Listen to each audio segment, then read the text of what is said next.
தூய திருமுழுக்கு யோவான் ஆலயம், கரையான் சாவடியிலிருந்து பிச்சைமணி. தந்தை, மகன், தூய ஆவியாரின் பெயராலே ஆமேன். இன்றைய இறைவசனங்கள் திருத்தூதர் பவுல் தீமோத்தேயுவுக்கு எழுதிய முதல் திருமுகத்திலிருந்து வாசகம், பிரிவு 4, இறை சொற்றொடர்கள் 1 முதல் 5 முடிய. தூய ஆவியார் தெளிவாய் கூறுகின்றபடி இறுதி காலத்தில் சிலர் ஏமாற்றும் ஆவிகளுக்கும் பேய்களின் போதனைகளுக்கும் செவிசாய்த்து விசுவாசத்தை விட்டு விலகி போவர். அழகைக்கு உரியவர் என்னும் குறியிடப்பட்ட மனச்சானுடைய பொய்யர்களின் வெளிவேடத்தால் கவரப்படுவர். அந்த பொய்யர்கள் திருமணத்தை தடை செய்கின்றார்கள்.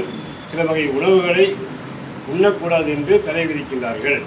ஆனால் உண்மையான விசுவாசம் கொண்டோர் நன்றியோடு அந்த உணவை உண்பதற்கே கடவுள் அந்த உணவுகளை படைத்துள்ளார். கடவுள் படைத்தது அனைத்தும் நல்லதே.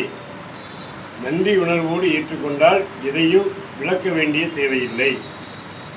ஏனெனில் கடவுளின் வார்த்தையும் நமது மன்றாட்டும் அதை தூய்மையாக்கும். ஆமேன். இயேசுவுக்கே புகழ், இயேசுவுக்கே நன்றி, மரியே வாழ்க.